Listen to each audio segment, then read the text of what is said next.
I'm so excited and sana ma-share ko yung story ko with a genuine heart.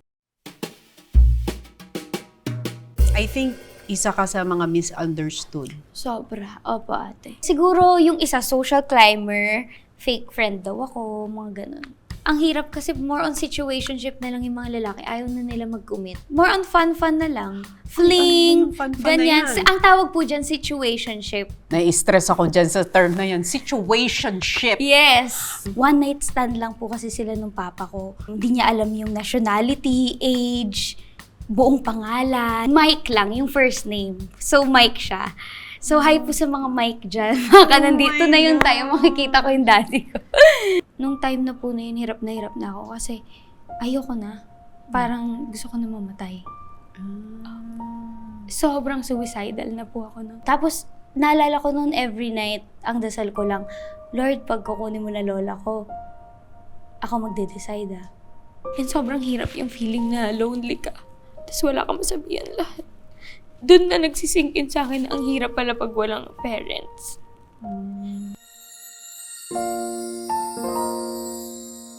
2005 ka pinanganak? 4. 2004, grabe! 20 pa lang po ako So, ngayon. Gen Z. Opo, Gen Z talaga. Kasi lumaki ka sa generation ng social media na.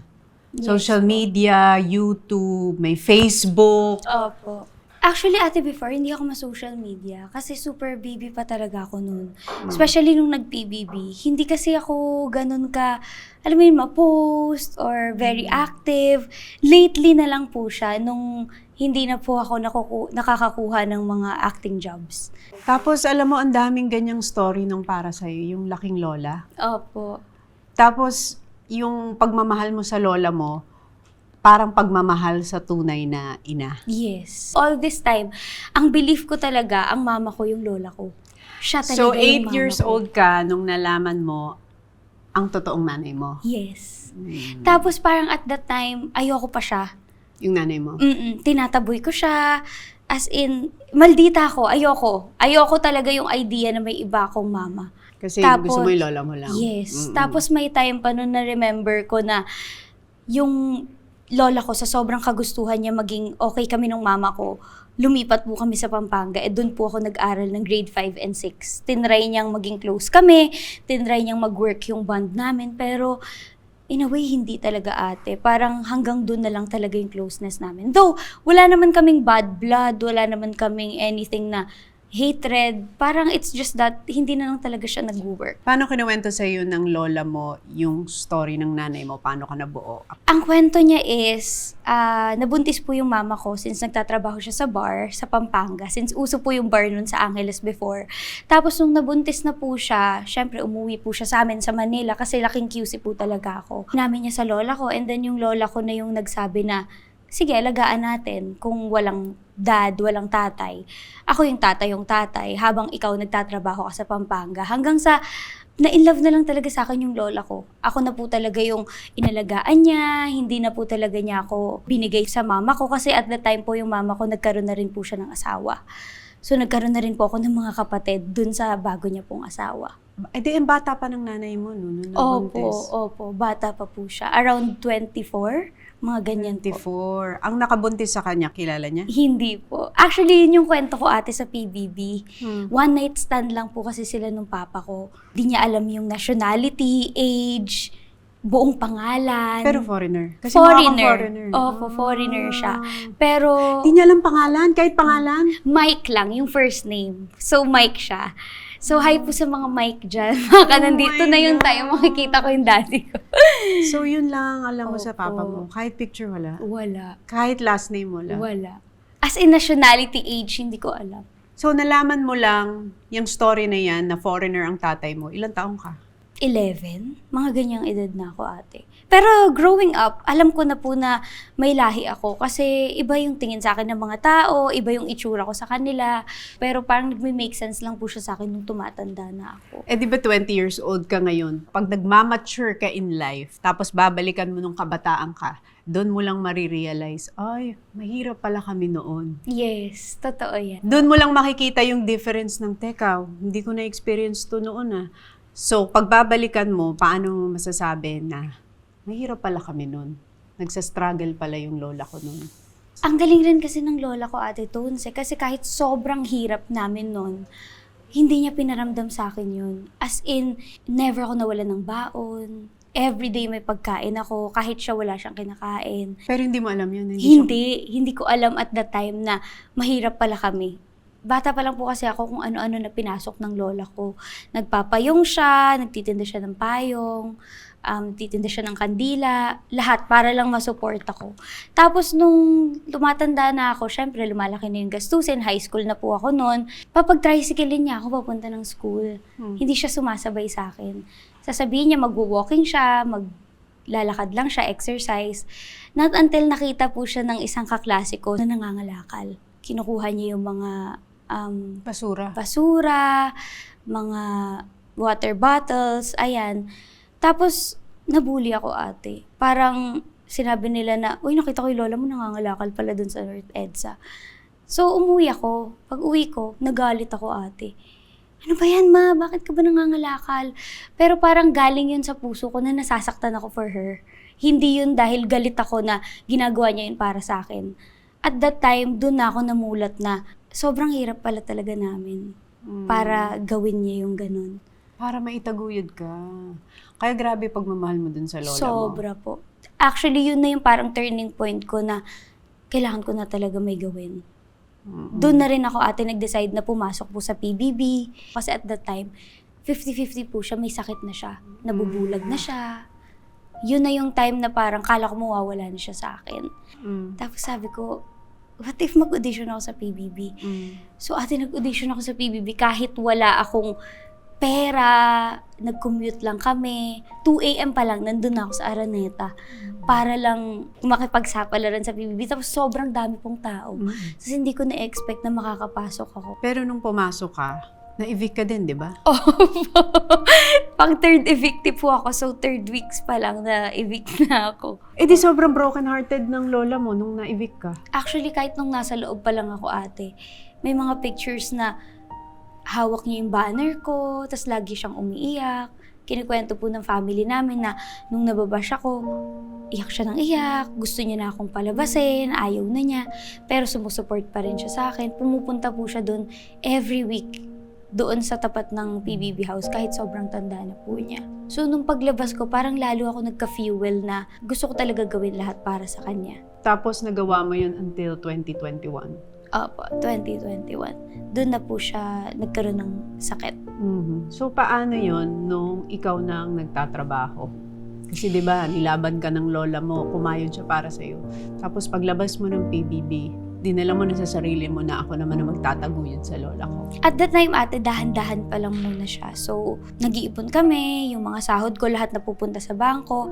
Pero, nabibili na namin yung mga ulam na gusto namin, nalalabas ko na siya, nadala ko siya sa Boracay, yung first ever airplane ride niya, binigay ko sa kanya.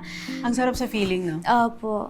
Pag nabibigay mo yung isang bagay na tingin mo deserve na deserve ng taong nagmahal sa'yo. Kasi sobrang priceless po yung itsura niya nung time na nabibigay ko na sa kanya kung ano yung gusto niya. Looking back ngayon, sobrang simple lang nun, pero at the time, parang priceless siya para sa amin dalawa. Tapos hanggang 2021, yun na yung last moment nyo together. Yun na po yung nagkasakit na po siya. For 7 months, ate.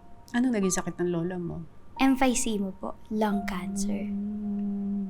At the time kasi nag-pandemic, so nag-stop po lahat ng trabaho. Buti na lang po, meron akong ipon. So, lahat po ng ipon ko nun naubos. Kasi ako po yung financial, ako rin po yung nurse niya sa bahay, kami po yung nagpapaligo sa kanya.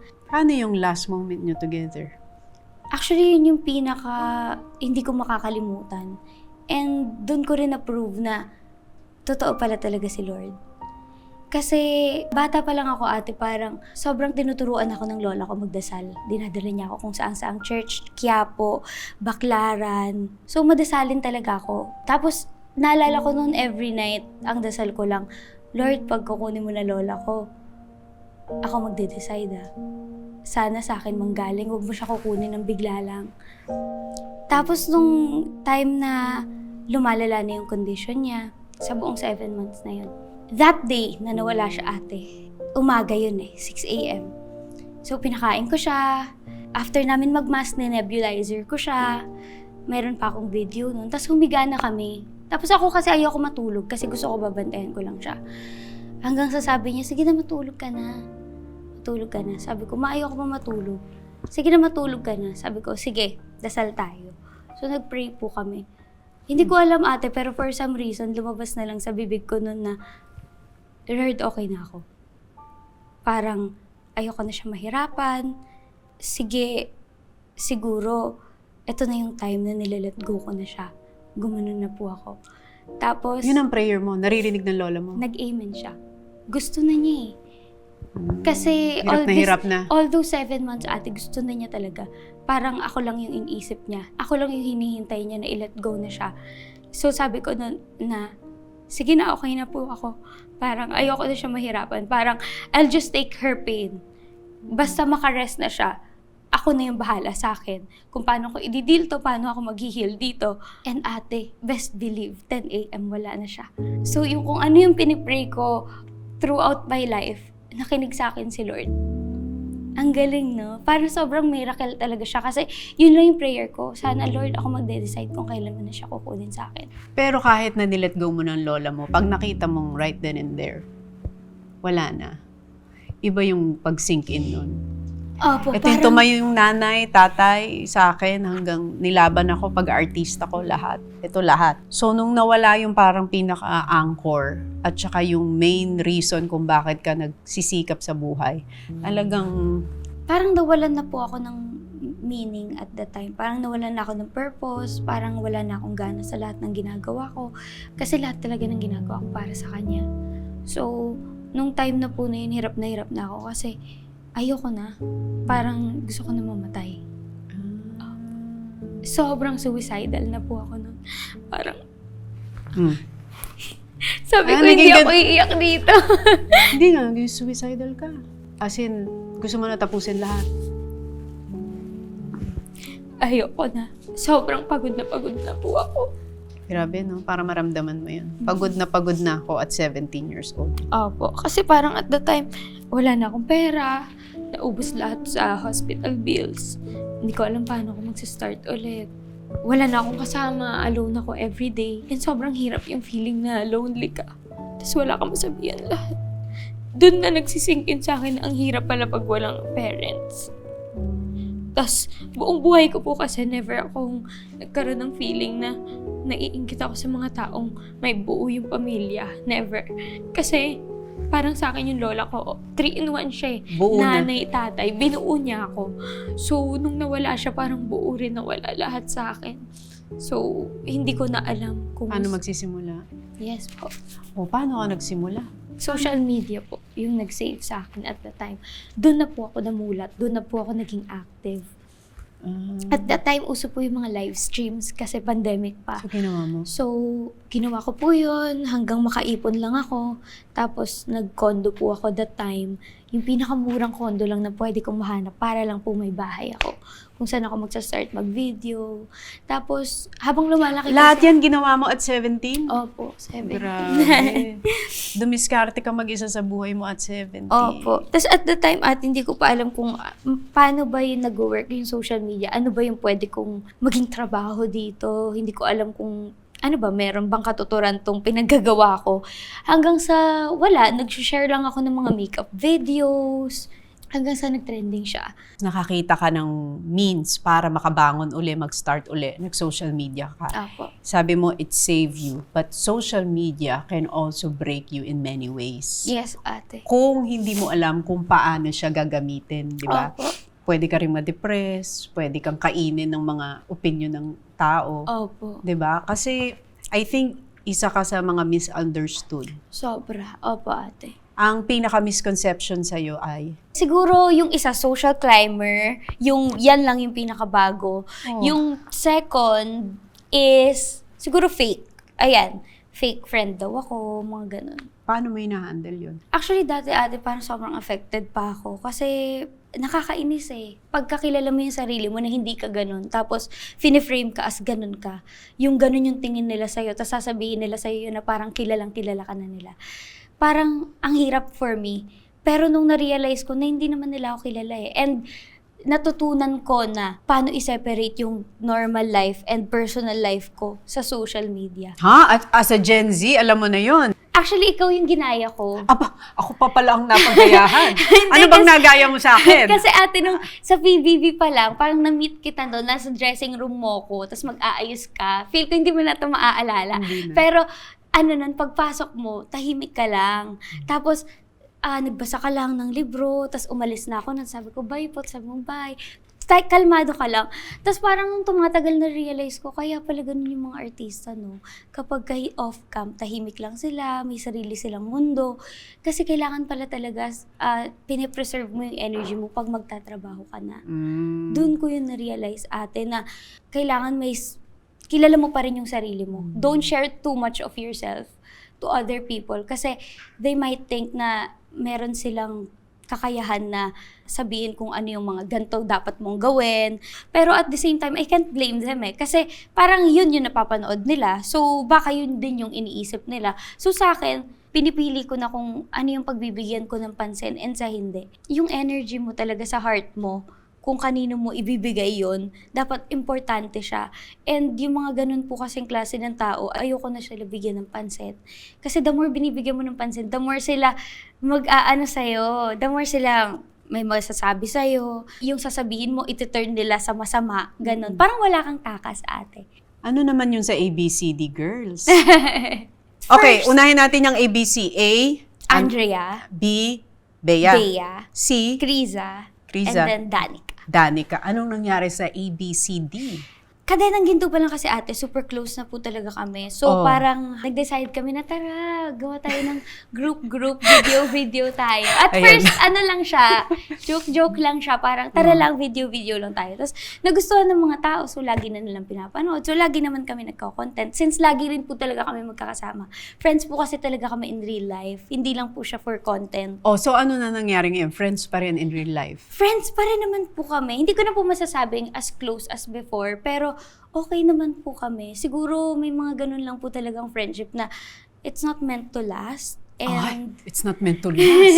Bakit naman it's not meant to last? hindi ko alam eh, kasi parang bigla na lang pong hindi nawala. So, hindi ko rin po alam kung ano yung pinaka-main reason because we haven't really talked about it po. Pero alam mo, based din sa experience ko, people in our lives are seasonal. Yes. May season sa buhay mo na ito yung kasama mo. Opo. Tapos magta-transition ka to the next. Yung iba, makakasama. Yung iba, may iiwan. Yes po. Dun sa part na yun ng buhay mo. Kaya, di ba, as you grow older and you get wiser, parang paliit ng paliit yung circle. Totoo Di ba? po yan. Siguro parang we're just not on the same wavelength at the time. Pero good news naman po kasi ngayon okay na po kami. Mm-mm. Actually, never naman po kasi talaga kami nagkaroon ng problema. Parang at the time, we just really need space. So, paano yun? Ano ang natutunan mo sa friendship? Kailangan mo rin pala magtira sa sarili mo. Give all kasi ako ate, pagdating sa friends. All secrets, Nako, ayan na. ganyan. So ngayon may mga secrets na ako na sa akin lang. Ayoko na rin masyado mag-share sa social media when it comes to my friends. Yun yung mahirap eh. Pwedeng sa akin na lang sila magsabi, pero ayoko na nadadama yung mga kaibigan ko. Paano nagbago ang perception mo sa lalaki? Dahil walang tumayong father sa'yo nung lumalaki ka. Anong tingin mo sa mga lalaki growing up?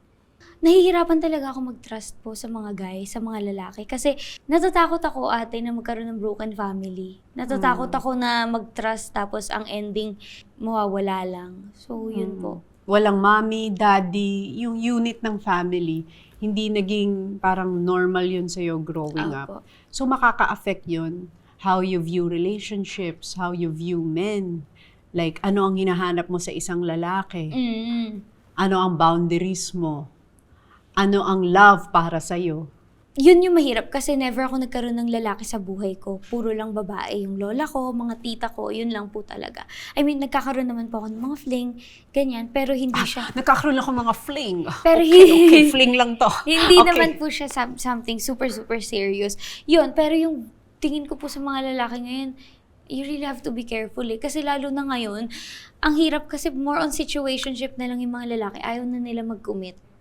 Parang magjowa kayo. You're doing the magjowa thing in a non-relationship. Hindi kayo committed. Di kayo mag-boyfriend-girlfriend. Nai-stress ako dyan sa term na yan. Situationship. Yes. Anong situation yan? Paka-explain nyo naman sa amin. Anong situation ang gagawin? So, Nag-I you're love doing- you-han? May mga iba pong ganun. Pero hindi talaga sila mag-boyfriend and girlfriend. So, ang hirap ngayon Wait, ate, may kasi- situationship ba na living together? May mga ganun ah. Pero may mga meron ng situationship. Tumatagal 2 years na silang situationship pero situationship pa rin. So, pwede siya lumandi sa iba? Parang ganun. Pwede ka rin lumandi sa iba? Parang ganun. Pumayag ka Usapan- na rin ba sa situationship? Hindi. Pero may nag-alok sa'yo ng situationship? Hindi naman siya alok ate. Parang more on kasi yan, parang nagkakagustuhan na kayo. Tapos Oh. ang ending, ay, hindi pa ako ready magka-girlfriend, hindi pa ako ready magka-boyfriend. So, parang tutuloy nyo lang yun. Sulandian lang kayo, pero hindi talaga kayo. Ganyan. So, ngayon, you're living independently. You're working for yourself. Apo. Breadwinner ka ba sa family? Yes, breadwinner po. And 7 po yung kapatid ko. Ako po yung panganay. Yung Pangatlo mga po kapatid sila. mo sa mami mo? Opo, nasa mama ko. You're only 20 years old. Opo. Marami ka pang lalakbayin sa buhay. Marami ka pang matututunan about love, life, work, and of course, yung ginagawa mo ngayon sa social media, yung content creation. Opo. Pero kung may isang bagay na sana gusto mong malaman ng tao tungkol sa'yo at yung mga nanonood sa'yo, ano yun? Si Kriza ay gagawin lahat para sa family niya. Medyo selfless talaga ako. Yun din yung isa sa reason bakit nagpatuloy pa ako para sa mga kapatid ko. Parang alam ko na na-realize ko yung purpose ko.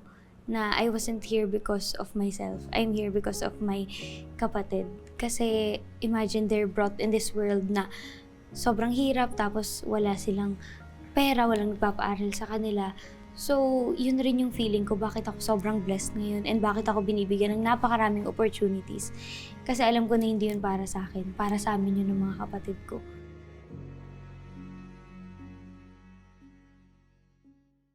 Alam mo, nagtagal sa akin yung sinabi mong situationship. Nababother naman ako dyan. Ayoko ng ganyan. Bakit kayo nagkaka-imbento ng mga situationship? Mga landian lang kayo. Di ba alam niyo yan? Landian lang kayo, pero hindi kayo. Mahirap Pero yun. nagkalandian Kaya na. iniiwasan O, paano ko kung may yung mga- girlfriend yung lalaki? Nilalandi ka. I know! Ate, no! Hindi pwede. Sabihin niya sa'yo, may girlfriend talaga ako pero ikaw talagang gusto kong Hindi. situationship. Ate, hindi ko tinotolerate yung mga cheating. Ayoko ng mga panloloko ng mga ganyan.